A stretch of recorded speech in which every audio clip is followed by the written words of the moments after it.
Questions for Matt Painter? Nathan, go ahead. Matt, obviously not the first time you've seen where turnovers, the team started taking off, building off. Just what did you see to start the second half? Yeah, just a total lack of concentration, more than anything on our end. You know, you have to be able to, like the first play, we get them to miss defensively, and they get an offensive rebound, they end up getting a three off of that, and then we just start turning the basketball over. And, you know, it's not like we just played a half of basketball where their pressure didn't bother us at all. And it was like Purdue beating Purdue. And you got to be able to execute and get good shots, even if you miss them. You got to be able to get quality shots to set your defense, and you can't play in transition. So I don't know how many. They didn't get that many offensive rebounds, but to be able to get 44 points in the paint and score 23 points off of turnovers, you know, just killed us. We put ourselves in a great position, you know, just to let it squander away. Sam. Matt, you talked about the lack of concentration. It seems like composure's been a key staple of this team the last couple of years with all the success. Right. Is it That's different these last 4 games? Yeah, that's what's frustrating because, like, you know, we've been able to show poise, we've been able to have composure, especially getting on the road, being able to play. Not always. I think it affects everybody at some point. And to say we lost our composure is an understatement. You know, we started dribbling into things that we shouldn't, like our ball movement wasn't good.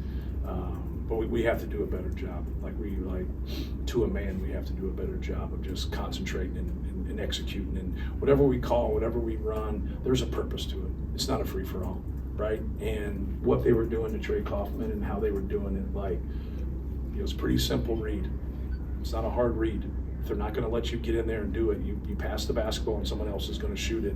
And what we were doing to go against it, to get open looks, you just had to make simple fundamental plays, and we didn't make that, and then we didn't get good point guard play, and we turned the basketball over there, and we just have to have better leadership in those areas. Like, just make simple plays, move the basketball. If they want to take something away, you just, you know, whatever they give you, you just take it. It's not a hard game. Like, when you're like the most talented team in the country, it doesn't matter sometimes what other people do. But when you're like the rest of us, the rest of the 98% of the teams, like, there's execution involved. Like, you got to be able to pass and catch. You got to be able, if they want to double the post or they want to guard a ball screen a certain way, there's ways to go at it. Well, you know, I could write a dissertation on how to attack a post double. Like, you know, we've had some pretty good big guys, like, and how to go. So we got a pretty good feel for how to do that. Now, every coach in America could write a dissertation on how to attack ball screen action, no matter what they do. Just make the right reads, be fundamentally sound, move the basketball, trust your teammates, and play the game. And obviously we didn't do that in the second half. Casey. Yeah.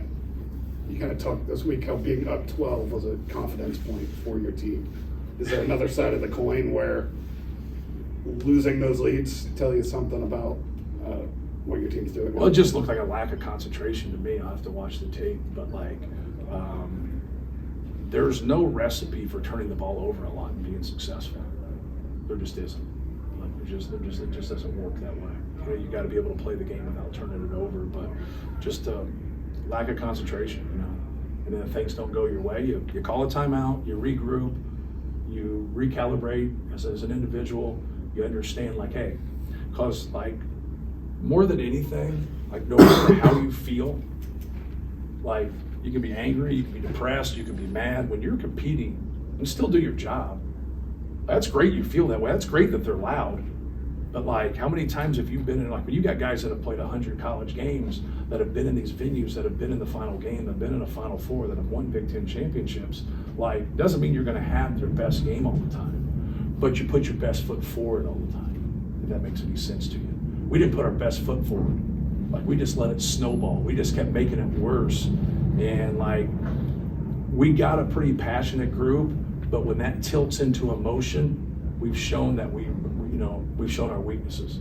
In any good team or any good individual player, and it's always coach driven, like, you're getting them, trying to get them to play to their strengths. When you hear coaches talk about role definition, about what to do, all they're doing is trying to get their players to play to their strengths within the individuals on their team.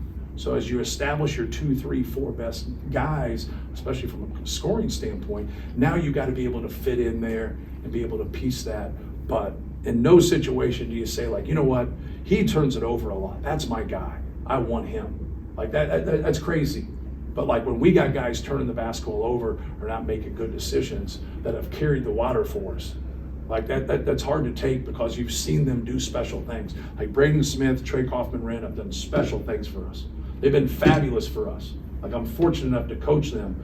But with that being said, you got to be accountable. And tonight, we weren't. Like, we did not play to our strengths. Mike? Right now, what would you say your mood is? Is it frustrated, baffled, angry, worried, combination, or you just want to go on to the next one? Yeah, no, all those. Like, you got them. You got to get a couple more in there. You go to the drawing board, but at some point, when you get to these situations, it's like, your best is always good enough, right? When you try your best and you're trying to do what you're supposed to be doing, and you fail, it's still good enough. You got to learn from it, but it's still good enough.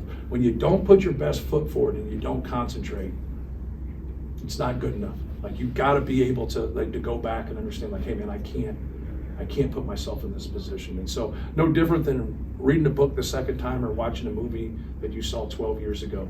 You get to certain points and you're like, man, I forgot about that. I forgot about that, because that's the way the mind works. The mind works. It doesn't remember everything. It doesn't recall everything. It's like when someone goes up on a stand and they're in a courtroom and it was 20 years ago, and they say, well, what happened here? Like, how they recall something 20 years. When you got guys that have performed and played at a high level, been very successful, and good guys, like, we don't have selfishness. Like, we don't have that. That isn't an issue with us. We have an accountability issue and a concentration issue where guys aren't concentrating to do their job on both ends. But yet, when they do, we're pretty damn good. We're a good basketball team. But we can't allow the ball to be in the paint. We don't have rim protection. So when we go against how we're doing stuff and we allow the ball to get there, we're not going to have success. They're not a prolific three-point shooting team. So now they make a couple, and then our guys act like Reggie Miller hit 10 threes. And they overreact, and then all of a sudden they play the out when now they get dive dunks or dive layups or dive offensive rebounds. And it's like, no, we're making them, we want them to throw it out. Like, we don't want the ball in the paint. We're trying to stop that. We just overreact to some things today, but to me, it starts with our concentration and taking care of the basketball. I think that's where it starts and kind of ends for me. Doesn't mean there's not other issues, because there are. Ryan? Just all the stuff we've been talking about, the concentration, the composure that is normally associated with experience, the way Braden and Trey have played for you all season long. Right. How do you get it back? You watch film and you be honest. You be honest about things. Anytime in life when like something doesn't go your way, if you'll just be honest about yourself. So, but I got to be honest about myself. So like, if you fix yourself, you can fix them. So like, you got to make sure you're going into it, and with the personnel we have, we're doing the right things to help them. All right. But I know this, no matter what you decide as a coach, if you don't have 100% buy-in and they don't do their job, you are going to fail, especially on the road. Sometimes you can make more shots, you can be at home, you're better than the opponent, whatever it might be, combination of all those, and then you think what you're doing defensively or what you're doing in a certain area is okay. It's not okay. You still won, but it's not okay. It's going to get you at a certain point. Well, in this scenario, obviously, it all snowballed in the wrong direction. Go ahead. Matt, I know this is putting you on the spot a bit, but just with as long as you spent coaching in the state, with the coaching situation at IU, just kind of curious what your thoughts are on the job and maybe its place within the college basketball landscape right now. Yeah, I really don't have a thought on the job. Obviously, we compete against them and they're our rivals, and they're the guy that's the coach here is a peer of mine. Like even though you compete and want to beat somebody, you want to see other people be successful and keep their job, just like any of you guys would think the same thing about the other people sitting to your left and right. So it's like anything. Like, you got to get a good person, you got to get a good coach, you got to get a guy to understand it. They've had a lot of turnover, obviously. I think you got to look at some of the common denominators here more than anything. I think that's an important piece right here. Like, don't beat yourself. Like, don't beat yourself. Like, let's support somebody. I gotta try that out for once every now and then. When shit goes wrong, like whatever, you think Purdue fans are happy about what just happened? Like you like, so a fan base isn't the people that tweet. A fan base is the people when you're bleeding, they support you. Like they jump in and off, they jump on and off things here way too much. Like support your coach, man, support your players. Don't tweet negative things about them. Like be supportive. Like see how that works for you. But they build them up like, and they overdo things. Like quit overdoing shit. Just accurately like talk about what's actually happened. Like don't like get like recruits and like that's Michael Jordan, Scottie Pippen. Then they come out here. Well, they're not Michael Jordan, Scottie Pippen. They're good college players. Like and then they build it up and then they go, well, what's wrong?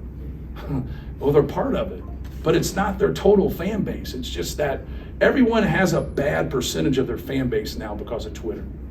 And then we think that's their fan base. It's not our fan base. It's not their real fan base either. And so I think that's an important piece. But it's hard for young people to hear all that and then go out and collectively play like, hey man, we're playing for you guys, but you dog us when we lose, and then we're the best when we win. Well, we're somewhere in between, right? So like I think they need to learn from some of those things and support Scott Dolson and support the new coach and support the staff, but also kind of be grounded with everything. And they'll be able to, I think they'll be able to have success. It's just a different world now. We have 18 teams, right? We're going to go into the name, image, and likeness, and some changes are going to be made here in April. So it'll be real interesting to see just the landscape for everybody. Nathan, that's one. I'm just curious what explanation they gave you about that flagrant review that they did early in the game with Beal and First. Did they give you any explanation? Why Yeah, they just called he that just play said he foul? kicked him. And then when I went back and watched it, like they said he was going and he just pushed back to run when he kicked him. But so like my whole thing is, and I'm 50 feet from it even though I've watched it. It is what it is. Like it's basketball, it's competition, it's not that big a deal. But they got the rules all skewed. Like Trey Kaufman might have elbowed that guy in the head. He's shooting a jump hook. And I got it. Like, but when I turn to go and shoot, and I shoot a jump hook, and you got your face right there, he didn't like haul off and elbow somebody on purpose, and he didn't have the ball in his hands. And so like now they get free throws for that. I don't want free throws from this if that's not the play. But that's not a basketball play, and ours is a basketball play. He's shooting a jump hook. He's not on the ground like you know what I mean? Like, and so I don't know. It's probably the only committee I haven't been on. Is the rules committee, and I'll probably end up going there. But it's frustrating how things get called at times. It really is when they can go to the monitor. Like I think if I reffed a game, I think I would mess up a lot of shit. I really believe that. I ref in practice, I mess up things all the time. But you let me go to that monitor with the TV, I'm not messing that one up. You let me rewind it 4 or 5 times, I'm gonna get those. But I think our rules are like skewed. I don't think they understand like basketball plays versus, we had a guy get 2-hand push in our Michigan game, just 2-hand push, non-basketball. They went there and they're like, nah, just a common foul. I mean, I went back and watched it. It was just ridiculous. It's like, man, that guy, if he got pushed and went into somebody, like, he may be seriously hurt. It's not a basketball play. So, like, or maybe I'm all wet. I don't know the rules, right? But, so, I don't think it's 20 points difference, right? No. Thank you, guys. Thanks, man.